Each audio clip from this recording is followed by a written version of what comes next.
बालेन शाह भने चाहिँ मनमै घन्टी बज्छ बालेन भन्ने बित्तिकै बालेन शाहलाई नै हेर्न आएको। आज म कुरा गर्दैछु the craze of Balen.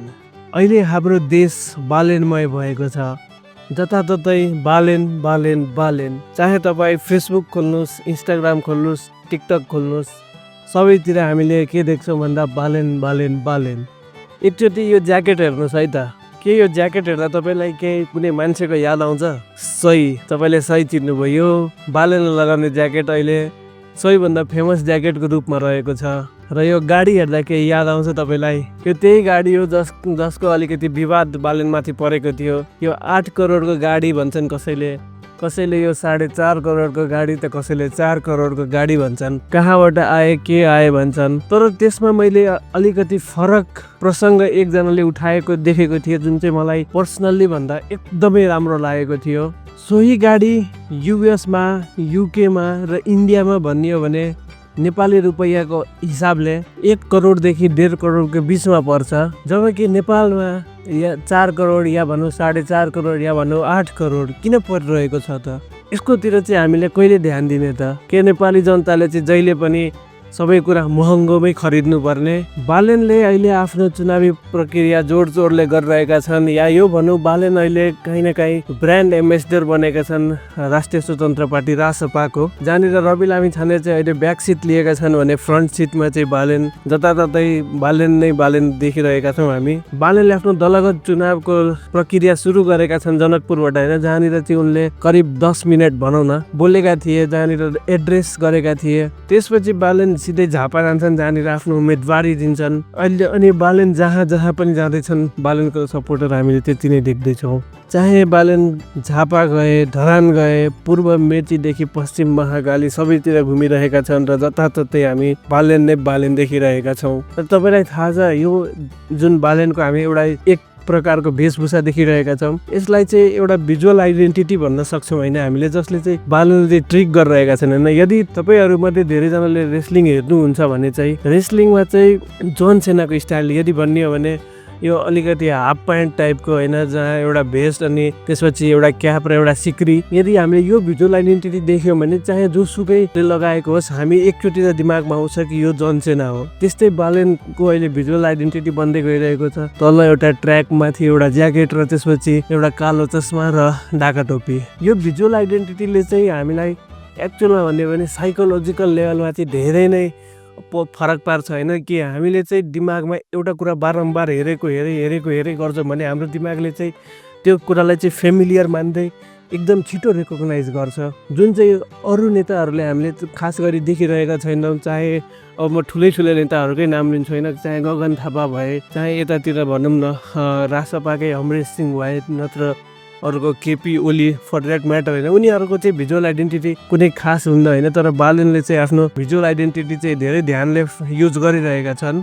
I might be wrong, but अहिलेको टाइममा भनियो भने केपी ओली, महेश बस्नेत उनीहरूले चाहिँ आफ्नै ग्रेभ चाहिँ डिग गरिरहेका छन् होइन, आफ्नै ग्रेभ चाहिँ खनिरहेका छन् जस्तो लाग्छ होइन। जुन अनुसारले रिसेन्टली केपी ओलीले जुन एउटा पोस्ट गरे होइन, जहाँनिर चाहिँ उनले योभन्दा अगाडि चाहिँ भदौ 23लाई कहिले एड्रेस नै गरेका थिएन होइन, सेप्टेम्बर 8लाई चाहिँ कहिले एड्रेस नै गरेनन्। जहिले पनि सेप्टेम्बर 9 या भनौँ भदौ 24 गतिको मात्रै कुरा गरे, जहाँनिर भदौ 23मा चाहिँ पहिला सुरुमा सरकारले आफ्नो जनतामाथि त्यस्तो दमन गर्यो, जहाँनिर एउटा पढ्ने विद्यार्थी ब्याग बोकेर हिँडिरहेको थियो र त्यहाँनिर गोली हान्छ भने त्यो कुरालाई चाहिँ कहिले एड्रेस नै गरेको थिएन। र जहिले पनि भदौ 24 गते चाहिँ संसद जल्यो या भनौँ अरू बिल्डिङहरू जल्यो त्यसको मात्रै कुरा गर्थ्यो। तर यो हामी सबैलाई याद रहोस् र याद हुनै पनि पर्छ, धेरै जरुरी छ कि पहिला सुरुमा 23 गतेको दिन कलिला बालबालिकादेखि लिएर यङ मान्छेहरूलाई गोली हानेर क्रूर हत्या गरियो र त्यसपछि मात्रै 24 गते चाहिँ देश जलेको हो। र त्यो देश जल्नमा सबैभन्दा ठुलो हात भनेको सरकारको छ। सरकारको यदि दमन नभएको भए देश जल्न अवस्थासम्म पुग्दैन थियो। केपी ओलीले रिसेन्टली एसटिपी खबर जुन भनौँ हामी होइन, दिवाकर शाह जो अहिले आफू पनि चुनावमा होमिएका छन्, तर उनले केपी ओलीसँग इन्टरभ्यू लिँदाखेरि उनले एउटा प्रश्न राखेका थिए होइन। पहिला सुरुमा तपाईँ यो क्लिप हेर्नुहोस्। यदि गोली चल्ने परिस्थिति निर्माण भयो भने त गोली त फेरि पनि चल्छ त, गोली नै नचलाउने भन्ने कुरा हुँदैन, गोली त चल्छ। तर मान्छे मर्छ त। त्यो जनतामा आक्रोश थियो नि, युवाहरूमा आक्रोश थियो।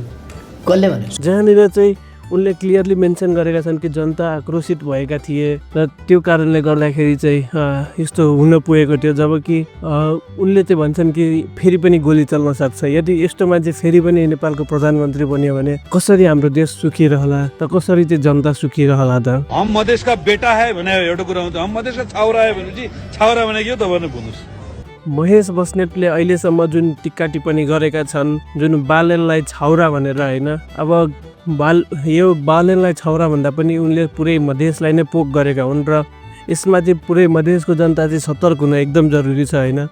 मधेसको जनताले चाहिँ देखाउनु पर्यो एमालेलाई कि मधेसको जनता पनि अफेन्ड भएको छ उनीहरूको कुरा सुनेर। इभन फर द्याट म्याटर जुन केपी ओलीले भनेका थिए बालेनलाई ऊ गर्दै, दमक सफा नगरहरूमध्ये पर्छ, व्यवस्थित नगरहरूमध्ये पर्छ।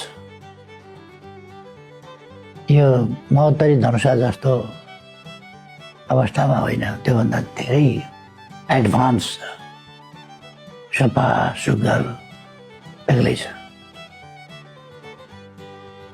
अब उहाँ त्यो कल्चरबाट आएको मान्छे यस कल्चरमा अब उहाँले खोइ यहाँ गुइठा बाल्न सिकाउनुहुन्छ कि के गर्नुहुन्छ मलाई थाहा छैन। यो ठाउँ त धेरै एडभान्स छ नि। जो मान्छे 4 पटक प्रधानमन्त्री बनिसकेको छ, 5औं पटकको लागि चुनावमा उम्मिएको छ, त्यो मान्छेले चाहिँ के भन्छ भन्दाखेरि झापा भनेको चाहिँ महोत्तरी र धनुषा जस्तो अनडेभलप्ड होइन, झापा धेरै विकसित छ। के झापाको मान्छेलाई चाहिँ बालेनले गुइठा बाल्न सिकाउने हो? यो आफैमा कति लज्जास्पद कुरा छ भन्दाखेरि जो मान्छे यतिचोटिसम्म प्रधानमन्त्री बनिसके, उनले पुरै देशलाई आफ्नो भनेर हेर्नुपर्ने ठाउँ उनले चाहिँ एउटा ठाउँ चाहिँ खराब र अर्को ठाउँ चाहिँ राम्रो भन्दैछन्। र यसमा चाहिँ हेक्का रहोस् मधेसको जनता कि यो पालि नो भोट टु होइन, एमालेलाई 0 भोट, चाहे जतिसुकै राम्रो मान्छे किन नहोस्, किनकि अल्टिमेटली जुन त्यो हायर पोस्टमा जान्छ त्यो भनेको फटाइहरू जान्छ होइन।